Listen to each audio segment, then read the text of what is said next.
샬롬. 오늘도 하나님 말씀 앞에 나오신 여러분 환영합니다. 이렇게 기도하겠습니다. 하나님, 오늘도 우리에게 귀한 하나님의 말씀을 주시니 감사합니다.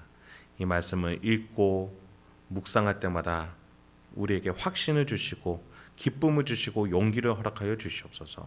그래서 이 말씀대로 살기노라고 결단할 수 있는 오늘, 그 믿음의 시작이 지금 시작될 수 있도록 주여 인도하여 주시옵소서.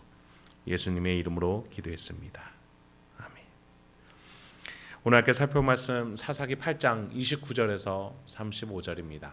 사사기 8장 29절에서 35절까지 함께 살펴보겠습니다. 오늘도 다시 은혜를 주시는 하나님을 찬양합니다. 오늘 본문으로 기드온의 이야기가 마무리 지어지게 됩니다. 여호와께서 이끌어 주셨던 그 위대한 미디안과의 전쟁을 기드온이 잘 치렀습니다. 그러나 그 마무리에 있어서 꼭 에브라임 지파와 같은 실수를 범합니다. 하나님을 위한, 하나님을 향한 그 전쟁이었다면 자신을 높이고자 하지 않았을 텐데, 에브라임이 자신의 힘, 자신의 위신으로 전쟁을 했기 때문에 여호와의 전쟁 속에서도 자신을 높이고자 마무리의 단계에서 그렇게 기드온에게 질타했던 모습을 보였죠. 그런데 기드온도 꼭 이와 같은 언행을 보입니다. 자신이 높여지고자 했었던 것이죠. 혹시나 우리가 하나님의 은혜로 이 전쟁과 같은 인생을 잘 살아놓고 마지막에 가서 하나님 앞에서 나를 높이고자 하는 것은 아닌지, 하나님을 거절하고 내가 가장 높은 곳에 오르려고 하는 것은 아닌지 우리 스스로를 돌아볼 수 있어야 하겠습니다. 그렇습니다. 여러분, 오늘 우리는 우리의 힘으로 살아가서는 안 됩니다. 하나님의 힘으로 살아냄으로써 하나님이 주시는 풍성한 은혜를 살아내고 하나님의 나라를 위해서 살아가야 되겠습니다. 그래야 할 때, 그렇게 섬기는 인생 살았을 때에 하나님이 우리를 높여주시고 왕노탈자로 삼아주실 줄 믿습니다. 그 하나님을 믿으시면서 오늘도 본문 말씀 살펴보도록 하겠습니다. 29절부터 32절입니다.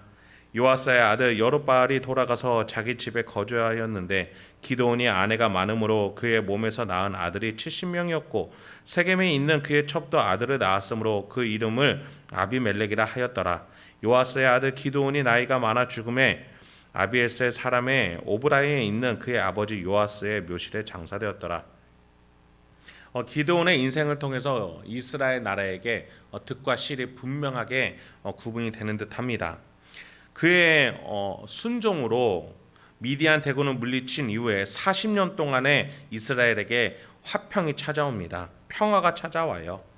여러분, 얼마나 평안했던지 기드온의 아들이 70명이었다라고 말해주고 있습니다. 여러분, 기드온 처음의 모습, 그 밀을 타작해야 되는데 드넓은 마당에서 바람에 밀을 타작해야 되는데 미디안에게 그 곡을 빼앗길까봐 그 포도주 틀에 들어가서 웅크리면서 두려워하면서 밀을 타작했던 게 그의 첫 모습 아니었습니까? 그런데 하나님의 은혜로 미디안으로 물리치고 오히려 지금은 70명의 아들을 거느리고 가문이 번성했던 것을 보게 됩니다. 그리고서 그 뒤에 보니까 나이가 많아 죽음에 라고 되어 있습니다. 나이가 많을 정도로 장수했던 것이죠. 잘 먹고 잘 자고 잘 살고 가문이 번성했던 그의 인생이었습니다. 그뿐만 아니라 이스라엘 전체도 40년 동안 평화가 오니 다들 잘 살았을 거예요. 근데 문제가 있습니다. 33절부터 35절입니다.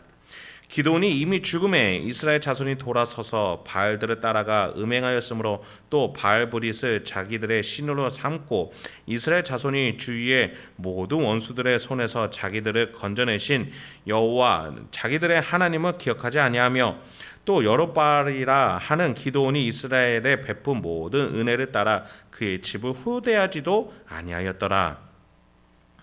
33절에 보니 기드온이 죽은 후에 이스라엘 자손은 다시 우상 숭배를 시작을 했습니다.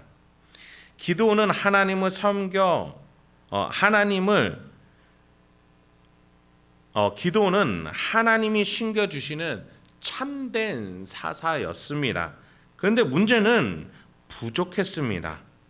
이스라엘의 문제 해결사로서의 사사였지만 더 중요한 하나님과의 관계 회복으로서의 다리 역할을 하는 사사의 역할이 되어주지 못했습니다. 이스라엘의 구원의 통로, 하나님과의 관계 회복으로서의 가장 중요한 사사의 역할은 못했던 것이죠. 34절에 보니 하나님을 기억하지 아니했다라고 되어 있습니다. 바알을 섬기며 하나님을 잊어버리니 이스라엘이 나중에는 기돈의 집까지도 존중하지 않았다라고 합니다. 여러분, 우리가 어제 살펴본 바와 같이 모든 이스라엘이 기돈과 그의 아들과 그의 손자까지 왕이 되어달라라고 외칠 때는 언제고, 이제 기돈이 죽고 배부르고 평안하니 기돈의 집이 얼마나 이스라엘을 향해서 후대였는지 기억하지 못하고 그들을 존중하지 않는 모습까지도 보였다는 것입니다. 신앙적으로나 윤리적으로나 도덕적으로나 너무나도 다시 피폐해져 버린 이스라엘의 상황이었습니다. 40년이라는 한 세대가 흘러가니 이렇게 변해버리고 마는 것이죠. 그렇습니다. 여러분, 우리는 이 다음 세대에게 무엇을 알려줘야 될까요? 하나님 중심으로, 여호와 중심으로 하나님이 하신 일을 기억하게 하는 것, 그것이 우리에게 가장 소중한 것임을 기억하겠습니다. 그것은 내가 하나님 중심으로 살아냈을 때에 그것을 보고 배우며 하나님 중심으로 살아야 되는구나, 다음 세대가 깨닫게 하는 것이어야겠습니다. 내가 돈으로 살면은 그것을 배우는 거예요. 내가 분노로 살면 그것을 배우는 거예요. 내가 땅의 것으로 사는 것으로만 생활을 보여주면 우리 자녀들은 그것만 보고 배우게 될 것입니다. 요 근래 우리나라 전체가 자산 증식을 향해서만 모두 말하고 그것에만 집중하는 것을 보게 됩니다. 그러나 우리는 기도와 말씀으로 신앙의 가치와 덕과 사랑으로 살아내는 모습, 그 인류애로 사랑으로, 이웃사랑으로 하나님을 섬기며 살아가는 그 신앙의 힘으로 살아내는 모습을 보여줘야 될 줄 믿습니다. 본문으로 돌아가겠습니다. 사사기 저자는 그런데 많은 기돈의 아들 중에 31절에서 한 사람을 굳이 언급을 합니다. 첩의 세겜에 사는 첩의 아들 아비멜렉이었습니다. 왜 이 사람을 언급하냐? 그 다음 9장에서 아비멜렉이 왕이 되려고 자신의 가족, 배다른 형제들을 포함한 가족들을 다 몰살하는 일을 벌였기 때문입니다. 다음 세대에게 기도는 너무나도 중요한 여호와 중심의 신앙을 물려주지 못했어요.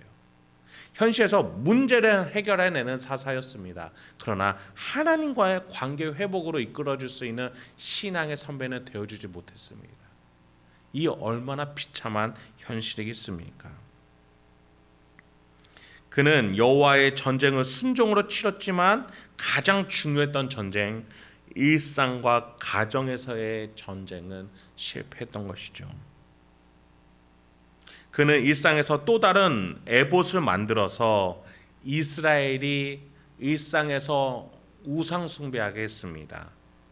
또 기도는 그 에봇을 가지고 이스라엘 전국을 좌지우지하는 왕의 모습, 절대 권력자의 모습을 아들들에게 보여줌으로써 아들들이 여호와 하나님께 기도하고 말씀으로 사는 인생이 아니라 절대 권력을 잡아야 하는구나, 그러한 마음을 갖게끔 했습니다.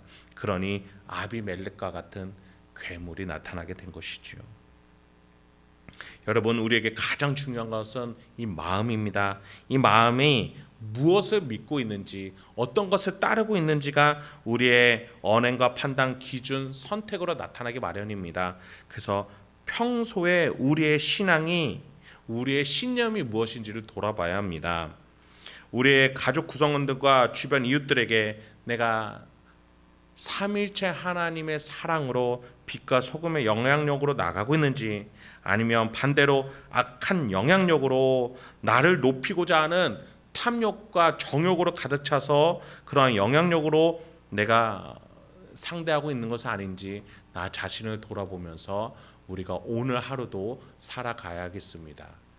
우리가 하나님 중심으로 삼위일체 하나님을 기억하면서 이웃을 사랑하고 마지막 날에 우리를 승리케 해주신 하나님을 고백하면서 오늘도 다시 은혜 주신 하나님으로 승리해 나갈 수 있는, 그래서 여러분의 일상과 가정에서 우리의 이웃들이 다음 세대가 하나님을 동일하게 고백하는 놀라운 승리가 여러분의 인생에 있기 주님의 이름으로 축원드립니다.